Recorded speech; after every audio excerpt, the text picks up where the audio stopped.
Welcome to Positive Talk Radio. Our goal is simple: to explore evolving ideas one conversation at a time. So, stay with us as right now we present. Are you a former ball player? Do you remember what it was like to have that special lingo that you would use and only ball players used it and things? We've got a coach with us today, a coach, a mentor,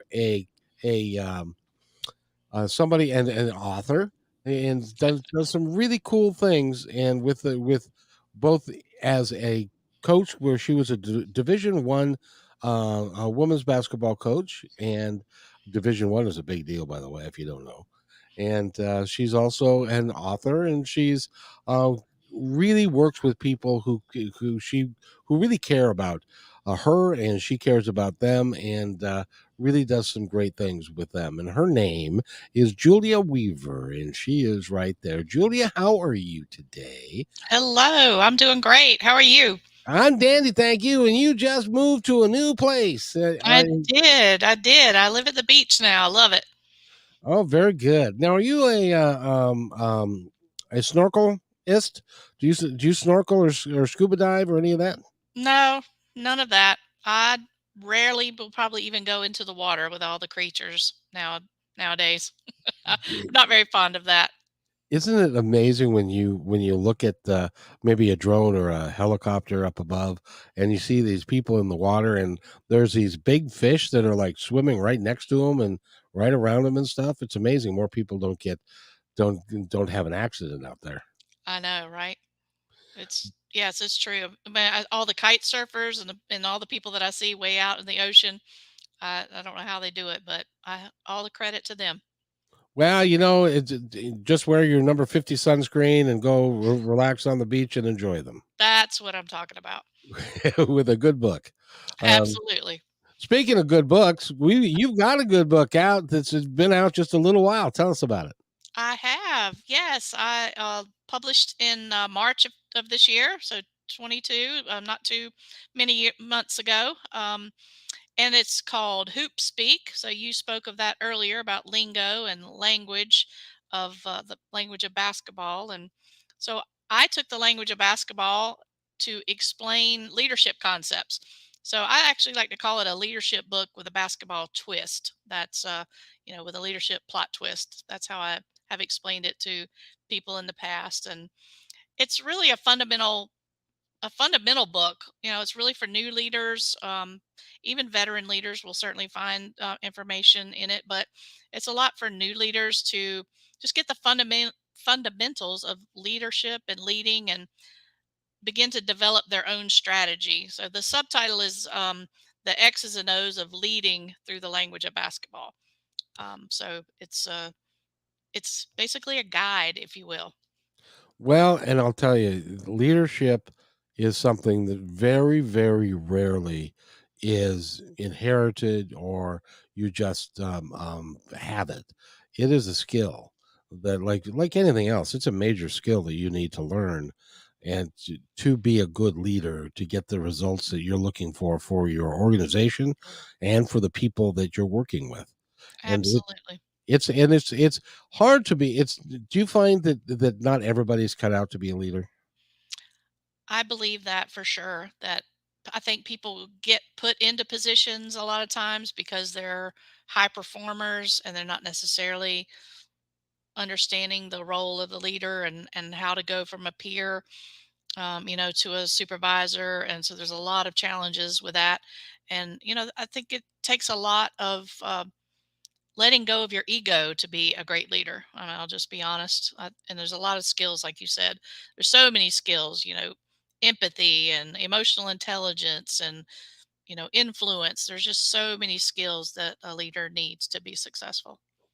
I'm constantly amazed that corporations or large companies will promote people because they've been, as an example, in my world, they were a great salesman. Hmm. And so they say, hey, he's a great salesman. He should be able to be a sales manager and Hmm. manage other salesmen and do that. But I find that most of the time, people that are great salesmen, I have a natural gift for it. and they don't necessarily understand how complicated it is, and to teach it to somebody. That's a bit of a problem for some folks, isn't it? Absolutely. And I'll go back to my basketball days, and I even believe that not the best players always make the best coaches. I think some of the people that are role players, or even sit on the bench, learn the game a lot more in depth, and it doesn't come so easily to them, and as far as their skill. And so I really believe that people that are not the best players can make really good coaches, honestly. Not saying that that great players have not become great coaches. I'm not saying that at all. It's just, it's the same thing in leadership too, that not your best performers are always going to make the best leaders. And it's a wholly completely different mindset. And I really appreciate you putting it into really basic terms with the hoop speaks. Now, what are some of the terms that you use in the book to describe the development or being a great leader? Mm, that's a great question. I have lots of terms in there as far as basketball terms. I can relate them to, thinking about if you are on let's say you're on a big project. So you're in a leadership position, and you're on a big project, and your team is not doing well. They're weary, they're tired, and you need to call a timeout, just like you would if you were watching your players run down the court, and you're seeing that they're not functioning right. They're not running the plays. You're calling a timeout. So what do you do in a timeout? You get people together, you refocus, and then you go back out there, and you perform. And maybe you need to run a full court press. What is a full court press? Well, that's all hands on deck. There's a situation that I have in my book where a Fortune 500 company needed to call a for, call a full court press. Good gracious, I can't speak. Full court press. Say that 3 times fast, right? Because of 9/11. They had to get all hands on deck, and so I would relate that to a full court press, that they needed to turn defense into offense. They were winning on the defensive, and they were behind, and they needed to put a full court press on so that they could get back on offense. Those are just a couple of terms. Thinking about things that you may do as a leader, and thinking about fouls. Your couple of fouls, personal fouls, technical fouls, flagrant fouls. Of course, there are going to be probably fouls that you may create when you're training, coaching, leading people. But I always encourage you, especially in this book, to stay away from the flagrant fouls. Um, you know, Definitely stay away from those. Those can be detrimental to you and your team.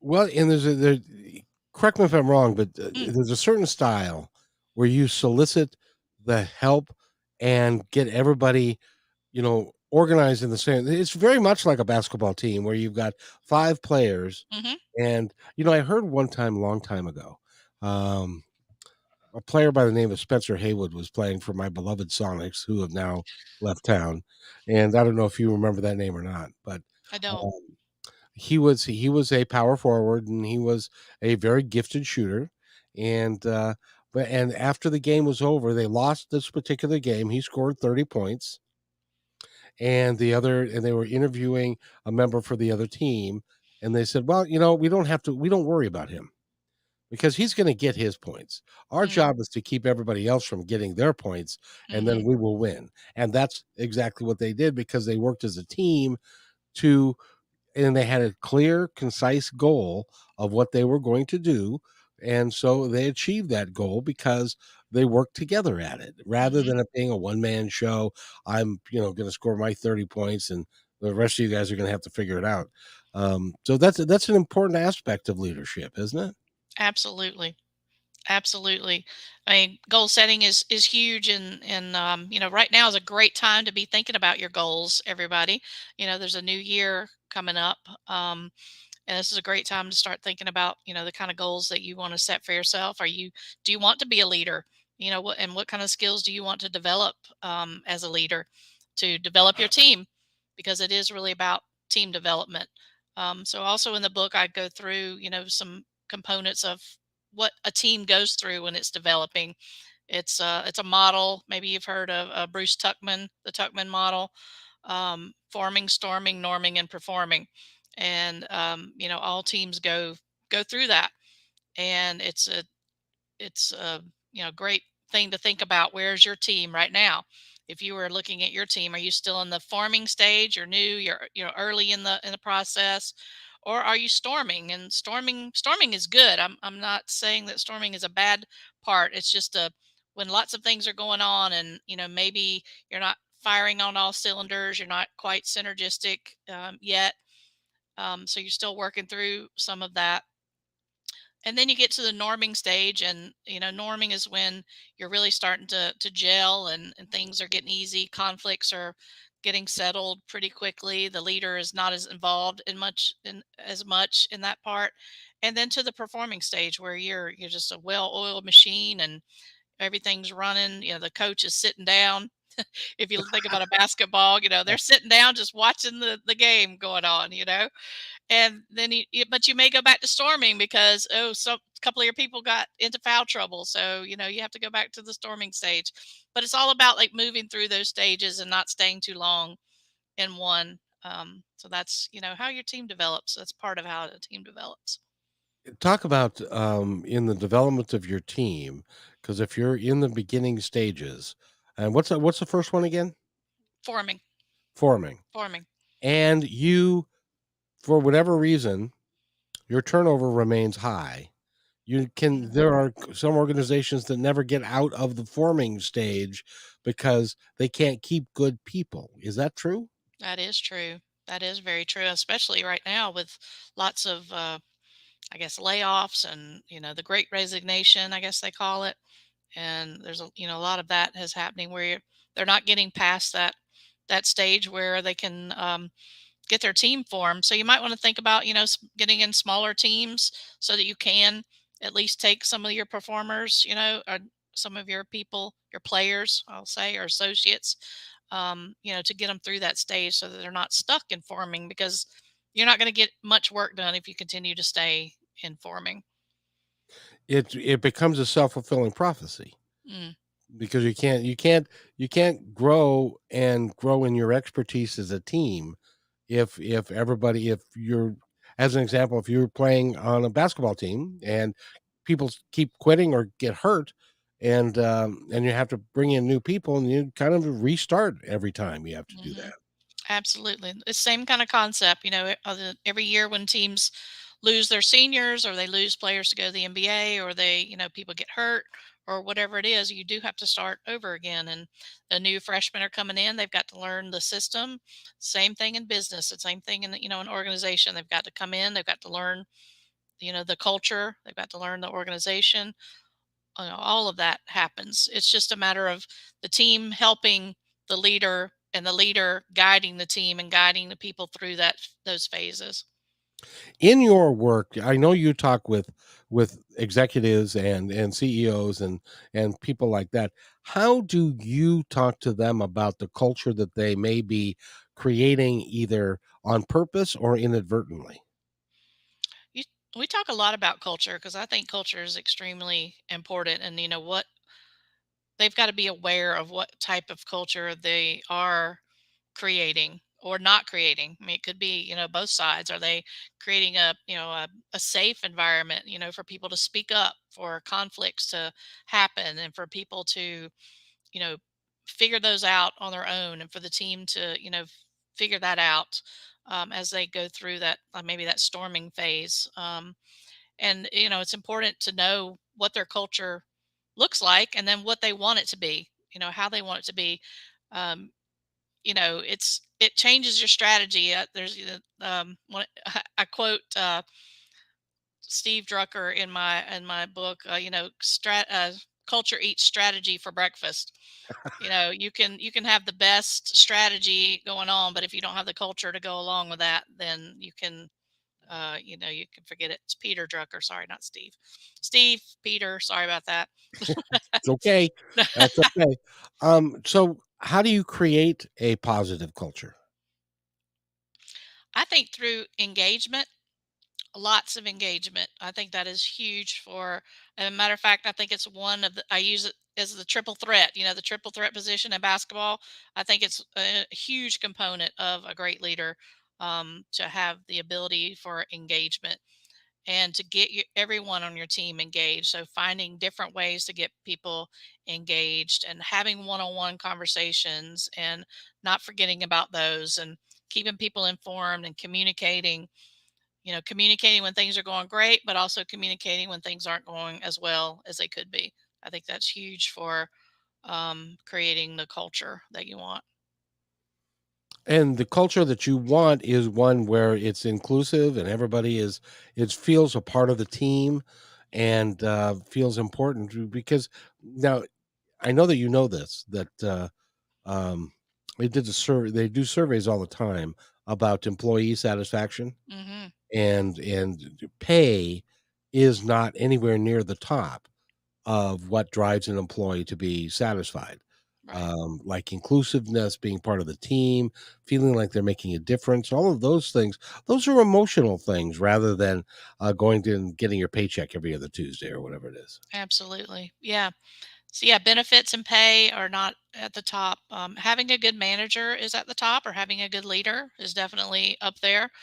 People leave organizations because they don't have a great relationship with their leaders, and that's I think that's a huge part of it. But absolutely inclusive and making sure that you are providing an inclusive and psychologically, culturally, and socially and emotionally safe space for people to be who they are and to develop all of your employees too, and all of your associates and all of your players. That's one of the things that I reiterate to people that I'm coaching, is to make sure that you're developing everyone on your team. Your bench players, the people that may not be your high performers, but you still need everybody. You chose them. They're there for a reason. They're on your team, and I think it's the leader's responsibility to make sure that they are developing all people on their team. How, this is a loaded question I'm Oh going to ask goodness. you. Which how do you keep a leader's ego in check? Oh gosh, how does they have to do this? They have to do that. Well, feedback. Feedback is a huge part of being a good leader, being able to give it and also receive it. And I think in that culture that you want to create, that you should create a culture where feedback is welcome. And if you are doing something that is impacting the team in a negative way or impacting the organization in a negative way, then that needs to be brought up. It it does, but there are lots of executives that don't listen to that advice even when they get it. Hmm. Well, there's ways you can deliver feedback, and I think the best one is to really be specific about what behavior they're doing, how it's impacting either you as a person, the employee, or the organization. And you can say it over and over again, and people leave organizations too because it's not safe, or it's not for them, and that happens. Yes, indeed. Do you ever encourage senior managers to actually learn where the lunchroom is and To to go learn. learn where the lunchroom is so that they can go visit it from time to time?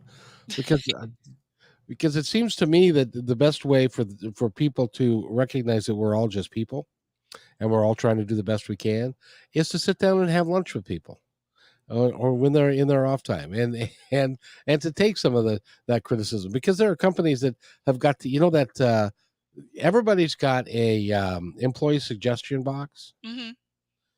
Have you ever been with a company? I have that has an employee suggestion box that whether they want to or not, it gets emptied twice a year. Probably so. Yeah, I guess so. Yeah, I And hope they've read some of them and take some of them to heart. most of the time, if they Yeah, get emptied twice a year, yeah. it's because some secretary did it and they just get dumped. But and that doesn't breed a good culture. Not if they're not. If the suggestion box is full, there's feedback right there. It shouldn't be full, and all those things that they're talking about in there should not be a surprise when they open it. If you've got a culture of a quality culture that you're really trying to create at your organization or your team or your business, whatever, how big or small it is. Do you ever get pushback when an employer will say, "No, we don't need to create a culture here. They just need to do their job," Oh and to yeah, come how why is that? Why do all the people time, because it's about the metrics, it's about the money, the ROI, all of that. And so a lot of times leaders don't think about the people, that the human capital that they have. They're just thinking about their capital gains and their capital assets, um, and they're not going to be as successful as the ones who are caring about the people and the capital gains and the capital assets. If they don't take time to develop their people, they're not going to be successful. doesn't that go hand in hand? It Uh, does. and you can develop quite an organization, and if you do it right and you can keep your turnover down, and then your training costs are lower, then the performance level is higher, and it becomes more productive, and you can make more money that way. But why is it that some people have a tough time? Do they not see it, or do they just don't know how to implement it? I don't know. It could be a little bit of both. Actually, that's in my book too. You just used a basketball term, a turnover. Yes. Oh A yeah, there you turnover. are. Yeah, a turnover. You need to. At the very last sentence in one of my paragraphs, there is, you need to ask the hard question: why are people leaving? Why are people leaving? And I think more importantly, and also why are they staying? What is important to them that makes people stay? And then, of course, the important, if you're having a lot of turnover, you really need to investigate what is going on, and are you as a leader part of that issue? And that's, a hard question to ask. We seem to have had an epiphany in the last year and a half of people because there's COVID and we kind of shut down. And then as we came out of it, a lot of people had gotten used to working out of their home or had done other things, and they didn't want to go back to the way things were. Isn't that why we had the great resignation? hmm There's a lot of that, and there's a lot of what's the trend now, or the big buzzword now is quiet quitting. That people are just doing the very basics, and not going home, but I mean not going home, that want to go home, and because we're not creating a work life balance, and there's a lot of things that are going on now that people are either slowly returning to the workforce, even in a hybrid model.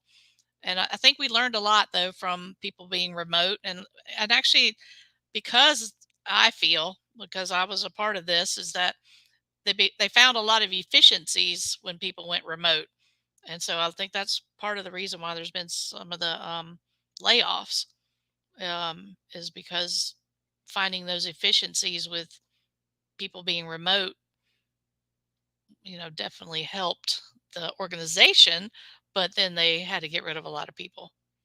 Yeah, yeah, and I noticed that. And the other thing is, with unemployment as low as it is at like 3.5% or whatever it is, it's hard to get a staff. It's hard to build a good staff because people are not coming in and applying because there are an abundance of jobs everywhere. So it makes it tough on a leader to be able to staff them their progress or their shop or wherever they are with great people that they can progress with over time. hmm Yeah, there's definitely been an upheaval of the whole workforce in the last couple of years. There's been a lot of change. I think we've learned some good lessons, but I still think we have some work to do. By the way, we're talking with Julia Weaver. And if you want to follow along, you can go to weaverstrategicpartners.com and you can find out all about her and her book, which is called Hoop Speak, which takes the language of basketball and aligns it with leadership concept, ideas, and examples. So, in your book, I know you give us a lot of examples of great leadership and how to use basketball terms and to make it work. Can you give us a few more examples? Sure, I'll be happy to. There's lots of good stuff.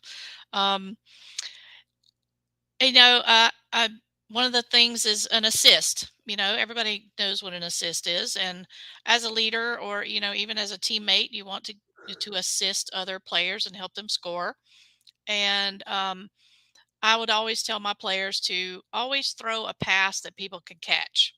And so I think it's important that, when you are throwing a pass, a bounce pass, a chest pass, or even a skip pass, that, you're throwing them a good opportunity. And so, again, I'll relate it back to leadership. So, what kind of passes can you make to people that, can set them up for success? If you need to throw a bounce pass for them to score an easy layup, what would that mean in leadership? Well, give them a project that can help them be successful really quickly, just like a quick win, just a quick score, just like a layup would be. Or if you're, you have to do a skip pass. Maybe you're skipping over someone to pass it to another person because you've got to develop all your people, just like I talked about earlier. You don't want to just develop your high performers and spend time on your, not so high performers. You want to spend time with everybody. So making passes and helping assist people in scoring. That's that's one important aspect. And I would like to for everybody to change the term. Everybody knows the term low hanging fruit, right? Oh yeah. Everybody know, yeah. Low hanging fruit means an easy score. So let's agree as a group here to change that to a fast break. Fast break is the new term for low hanging fruit. So we're gonna score a fast break. Okay, let's take this project. This is going to be an easy project for us to quickly get some return on investment, just to think about things in a different way. And if everybody on your team is using that terminology, it helps to build that camaraderie. That team development we were talking about earlier, Kevin. Part of that is creating a language that everybody can everybody can understand. And basketball to me seemed like a very simple language. Everybody knows what assist is, and anybody can call a timeout. um, Everybody knows what a pass is. It's all of that together. Now, do you use the term 3 point shot or 3 point basket or 3 point line anywhere in I there? use, yeah, a three pointer. Yeah, and I compared it to Steve Jobs. Has the rules of three. So a lot of things come in rules of threes. Like there's the three little pigs, the three musketeers. Lots of things come in threes. So in leadership, thinking about if you're writing a memo or you're writing an email, just put three bullet points. People can remember things in threes. So, one of the questions I ask in the book is, how can you score a three pointer today? Or what's your 3 point message that you're going to send out to someone? I got one. I got one. I think that this is. I'm sure this is in the book, and if it's not, we can do an addendum on it. Okay. All I right. think. I'm coming up with a second edition next year. So maybe I'll put it in there. Oh, Tell that'd me. be great. You ready for this one? I'm ready. Okay. The a free throw, Mm-hmm. because a free throw is an easy shot. Mm-hmm. It's 15 feet from the basket. There's nobody guarding you. Mm-hmm. You're there all by yourself. There is no. I never understood why professional basketball players could not make a free throw in Mm-hmm. some of them. And some Right. of them were like at 90%, and some of them were like Shaq O'Neal and Wilt Chamberlain going back into the day. They could not make it. It's because they didn't practice it enough. And so Probably so. when you take the simple things that are a free throw or a layup, that Mm-hmm. they're easy, they have to be practiced, Mm-hmm. and you have to take them as seriously as everything else. Is that good? Would you put that in your book? Yeah, actually, free throws in the book. So, Okay, good. yeah, yeah, I already got it. But good thinking there, Kevin. Yeah, a free throw is kind of like a layup. How do you set someone up for a free throw? And part of the free throw is the building a routine. So I know that, my routine when I was standing at the line was, flip the ball over, bounce it three times, flip it again. And that was so you get yourself into a mindset. So that's how I compare the 3 point, I'm sorry, the free throw. And setting someone up for a free throw too is giving them a free shot. And even if they miss it, it's okay. You still set them up. They still had an opportunity, and maybe they'll get another opportunity. But I like how you're thinking, Kevin. and hopefully you can help them score, which Absolutely. which is why I really like the concept of the assist, Hmm. because a great leader doesn't care who gets the credit. Right. It's all And about giving out those assists. Hmm. and if they can assist somebody else to get credit, or maybe make get a promotion or to make more money, then they become a leader that is worth something. Hmm. Hmm. Yeah, I think the best leaders create more leaders. And I think that's the ultimate test to being a great leader is how many leaders are, you know, and I'm going to say leaving your organization to become other leaders because there's that ego again that, we think that we have to keep everybody, but I think you create leaders and, they go on and do good things. It amazes me that there are leaders that they find a really good, diamond in the rough, and then they take that diamond and they polish it, Hmm. and they create it and make it a really, really shiny piece. And Hmm. then they expect it to stay happy with a secondary role because you created this shiny piece, but now they want to be you and to go create their own shiny pieces. Absolutely. And That's when but you have to let them go. It's okay if they even leave the organization. You have to let them go. It's just like in coaching, a head coach, an assistant coach. An assistant coach aspires and learns to be, probably wants to go on and be a head coach somewhere. They just learn everything they can learn from those coaches.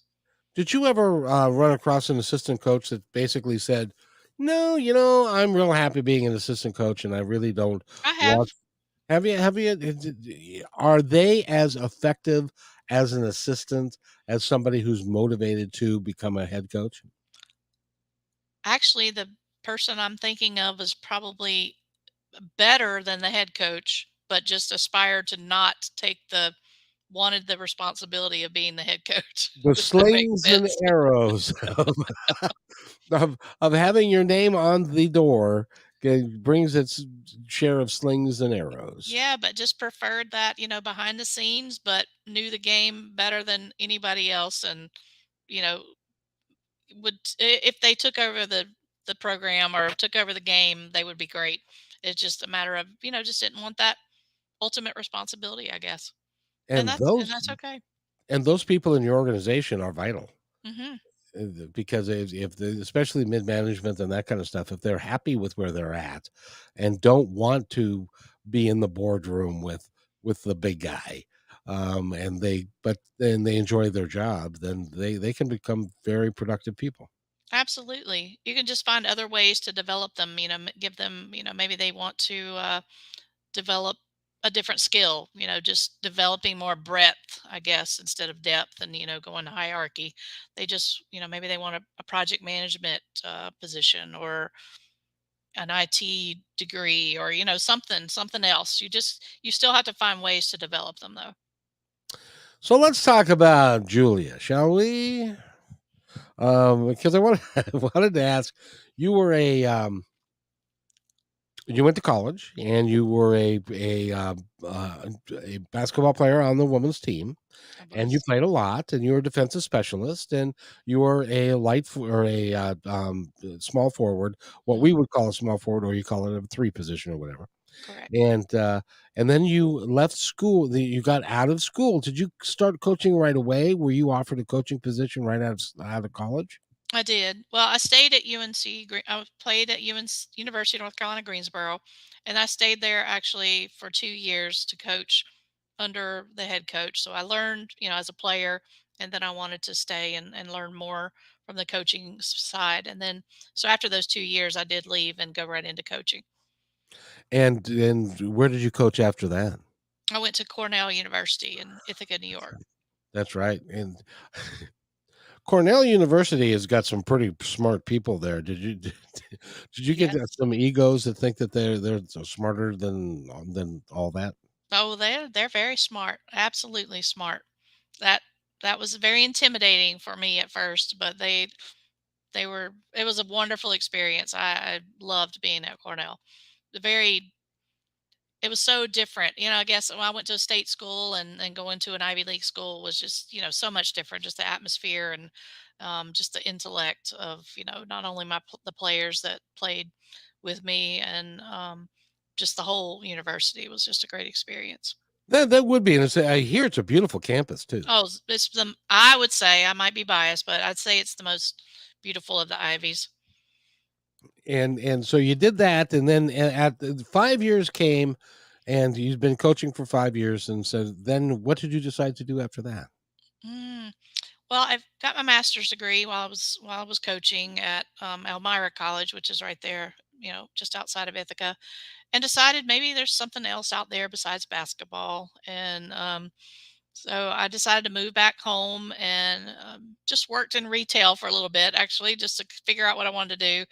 And then I got a position at the Center for Creative Leadership, and that's in Greensboro, North Carolina. And that's where I really began to hone my leadership muscle and my facilitation muscle and learned so much about leadership and coaching and leader development.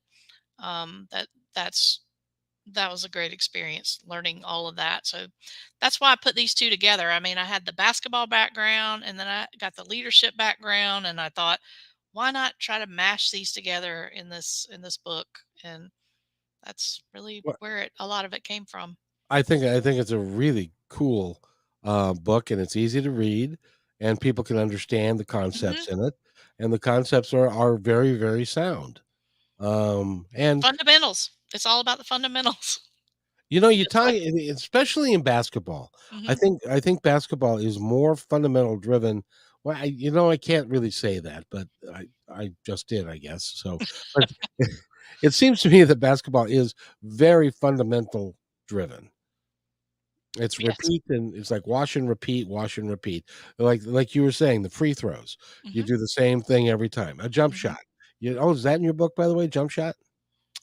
Well, it's just the shot. Yeah. Ah. Well, Shooting or the shot. I don't really actually say the jump shot. Yeah. is arguing with the referee in your book? No, definitely not. Oh, getting a technical? There is technical fouls in there, but really just about, why you should stay away from them. Yes. Well, getting into an argument with the boss would be like arguing with a referee. It's probably True. not. That's a good point. Maybe that'll be in second edition. Well, I don't know that that's a positive though. That's true. Yeah, it does happen though. It does, especially when you think you're smarter than the boss Yeah, there and is you tell that. them that. That could be Right. a bad thing right That there. could be sometimes. Yeah. Well, maybe I won't put that in the book. We're staying positive. This is positive talk radio here. Exactly, exactly. So now let me ask you, you've written this book, and are you got a second one coming, and are you doing coaching and mentoring for corporations and that sort of thing? I do.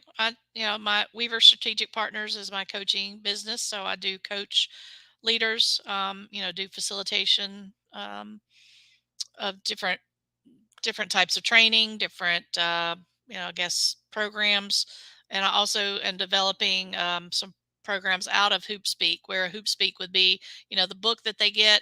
Um, and then within that we would have some training around that and start helping leaders develop their own x's and o's. That's really the premise of it, developing your own strategy for becoming a leader.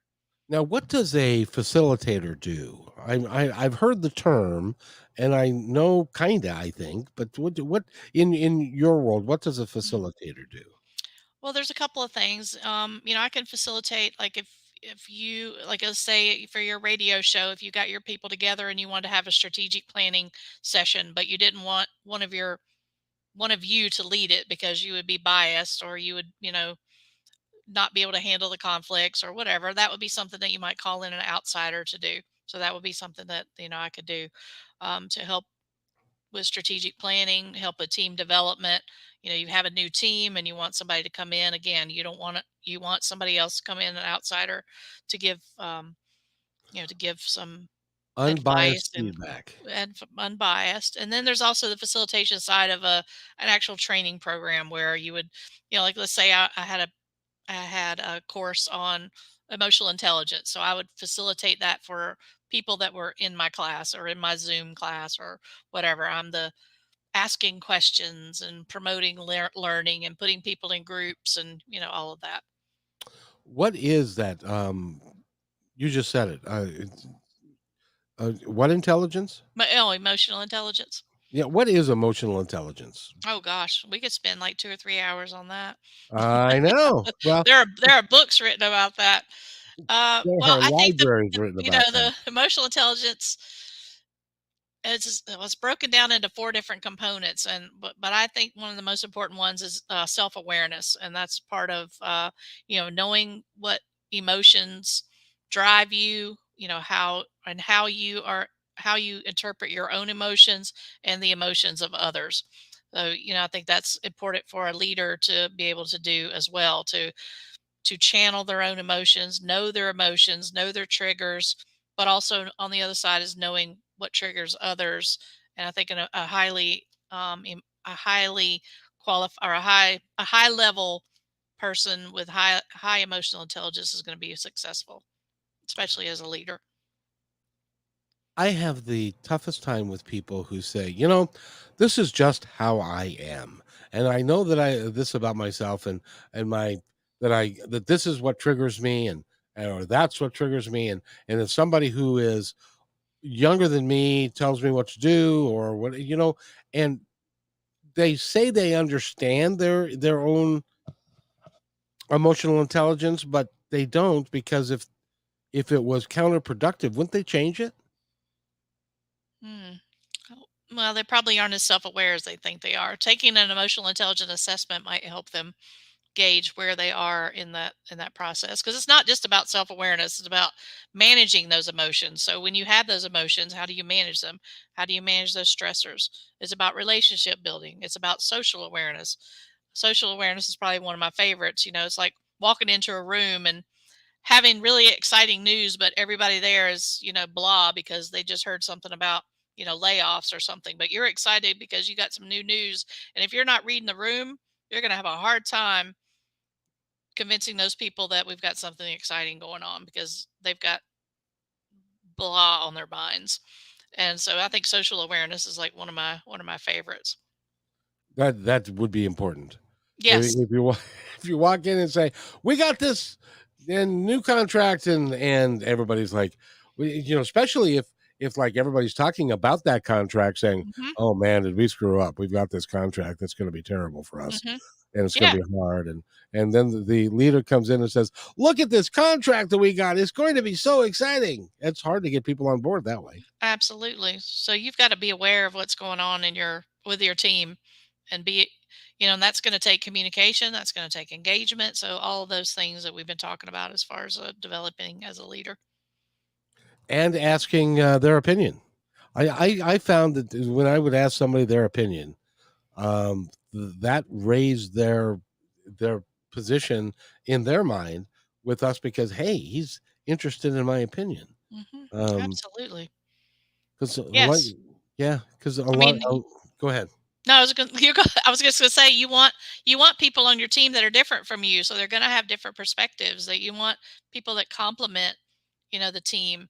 So you brought them on because they probably have some knowledge or experience that you need. So asking their opinions and asking their ideas and trying to get their information from them is a great idea.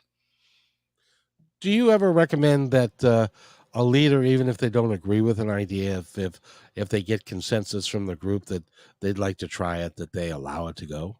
Absolutely. I think taking risk is a part of, being a good leader, and, even normalizing mistakes, because mistakes are going to get made. It's just, and I liken it in basketball to, oh, I have a turnover. I tripped over my feet or I missed a pass or whatever. That's going to happen in a game. The same thing is going to happen in life and in leadership and in on your team at work. Somebody's going to miss a deadline, somebody's going to miss an email that was important, or send a send something out that communication that wasn't correct. That's going to happen, and the more we can normalize the mistakes, of course learn from them and fix them, and do all of that, but taking those risks is I think is important too. Speaking of emails and such, when you're working with a company, do, do you encourage them to have a disaster plan ready to go for if, as an example, somebody who's in your organization sends out a wholly inappropriate email and it gets attached to the company? Do you teach them to have a disaster plan for eventualities like that? Well, I mean, yeah, all businesses and organizations should have a business continuity type of plan. So yes, if there are things that are happening within the organization that are not going as well, they should definitely have some backup plans. Just, all plans don't always go as well as you want them to. There's always should be some revisions in there. Um, I'd, yeah, that's a pretty hard one though. That would probably take some interventions of some sort. It would because because as an example, if you're in a business and your company, um, and there are a lot of people, longtime employees that have been with the company, and they feel a certain way about certain things, and you're attempting to make changes at the top to keep everybody moving forward and stuff, but there are a lot of people that have been doing the same job for a long time that are very resistant to change. Hmm. Change is hard. Um, It's I could it's just leave it at that, or I could carry on. Change is hard, and it's yeah. I could write a book on change too, for sure. People come in at different places within change. Some people just roll with it and go right into acceptance and just are fine with it. But there's others who stick their heels in and resist and don't like it, don't want it, decide to leave, or they take FMLA, or there's a lot of things that can happen, and when there's change happening. But the more you communicate, the more you talk about the change, and get people on board and get their opinions and their ideas about how this is going to impact us. It's an us thing. It's all of us talking together to figure out how we can maneuver through it. Oh, exactly. It's I've done this several times. It's really interesting when um you have a staff of 70 and a couple of assistant managers and whole cooks, the chef and all of that, and you get promoted from somewhere else and you walk into a situation of you don't know anybody, Hmm. and that is a real leadership test to see how you can do it. How would if you were to walk in cold to a group of people that you had no idea about any of their skills, any of their gifts, you just know that you just got promoted to be a general manager of this particular store. You don't know anybody. How would you suggest that individual enter the premises for the first time? Positive, and I would be talking to everybody I could talk to, one-on-one, groups, focus groups, all of that. Tell me about the organization. Tell me your loves. Tell me your not so great stuff. Talk to me. Just communicate. Have an open door. Um, come in with a positive attitude and a can-do attitude. Walk the talk. That's a really good sound advice because I've experienced it the other way, Hmm. which is like, look, I'm the boss. I just got Hmm. promoted here. I'm the boss. This is how I'm going to do it. You need And the 70 of them. They don't need you. that's it. Because, you can lose a good portion of your really good ones Hmm. if you don't treat it, with kid gloves and to take care Hmm. and to just let your hair down and relax and enjoy their company. Have a beer with them or whatever, and after the shift is over and stuff like that. And I always like to divide and conquer.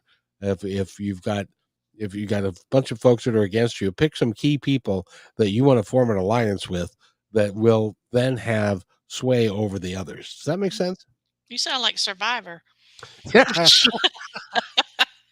Hey, I've been in the restaurant business. There is very little difference between Survivor and being in the restaurant business, I'll tell you. That's funny.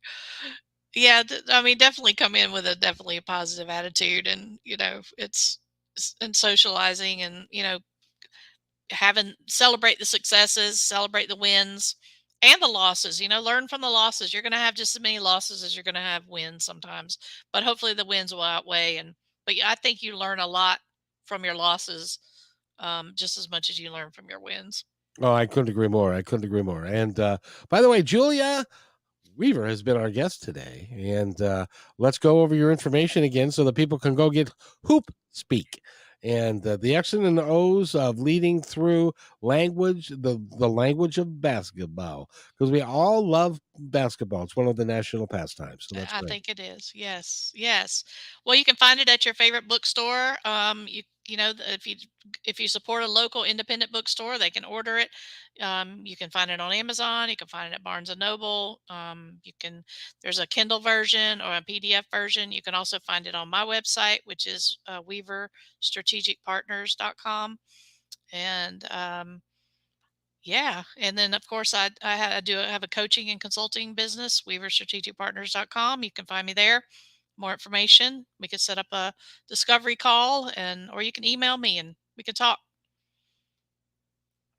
You're a big time author. You'll accept emails? I will. Oh, good. Absolutely. That's really cool, and it's great to have you here. And you'll have to come back. And when your second book, are you starting on your second book yet? I've got some ideas. I'm going to do a second edition of Hoop Speak though, because I've come up with a few things that I feel like I need to add in this, and then I've got to come up with a totally different kind of, not a totally different concept, but just something a little different.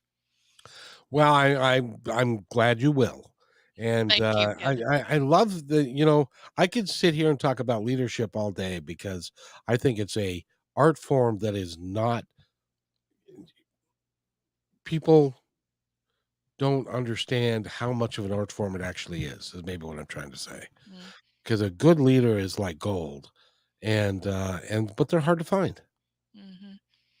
Well, I So think it's something you need to, you have to develop. You have to decide that you want to be a good leader, and then, start to develop that strategy. Learn all you can, and read all you can, and get as much, resources and people.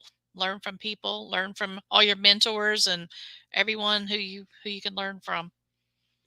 I think what you need to do is to call you. Well, there you go. You can call me too. Julia, we're coming to the end of our time together, so I want to give you the opportunity to tell our audience anything that you would like them to know, the ones that are listening now or the ones that will be listening to this podcast in the future. Hmm. Wow. What do you mean? Like, what about anything, anything and everything? Anything that's on your it's anything that's in your heart that's on your mind that you would like to share with folks. Well, I was excited to be on this positive talk radio because I believe that, positivity is huge in creating, the kind of leader that you want to be, whether that's, a basketball coach. I mean, this book is great for aspiring coaches, because it does have the basketball part in it, but it also has the leadership. So if you're an aspiring coach and, you want some leadership tips, some fundamentals of leadership, certainly to, get the book. I've got journal pages in here, so I ask a lot of questions. It's divided up into different quarters, so you can write your start developing your, like I said, your X's and O's, your strategy for becoming the best leader that you want to. And I don't know that I mean, I guess I'll end with this, but one of my former players at Cornell, talked to me or gave me the story about, always touch the line. Like, she never could understand why you'd run all the way down the court and then you'd miss it by like 2 or 3 inches and wouldn't touch the line. So I guess I would encourage you as a leader to always touch the line. I have a quick story about that. Can I tell this? Sure, it's your show. Well, thank you very much. When I was playing high school football, we had our coach was 6'5". He'd been a defensive lineman for a major university, and his name was Jock McLaughlin, and he'd been a coach for a while, and we used at the end of practice we would do what we like in basketball. You would run lines, Hmm. only our lines were 100 yards long.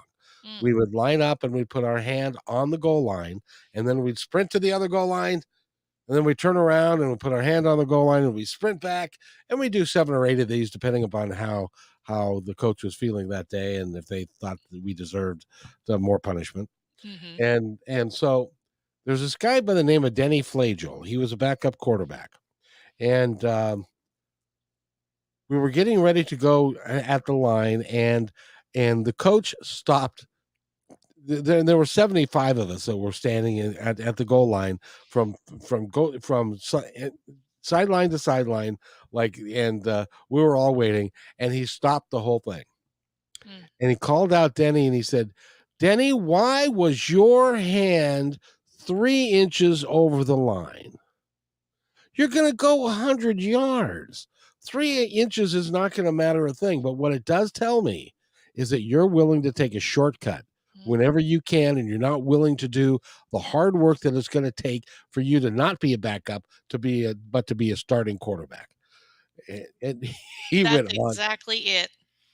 He went on for like, and I remember this.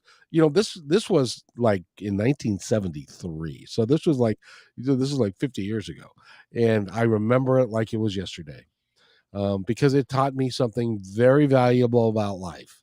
Yeah. Oh, that's the same thing. You do all this work and you don't finish a project, or you miss a deadline, or you spell a word wrong and you don't go back and check it. That's not touching the line.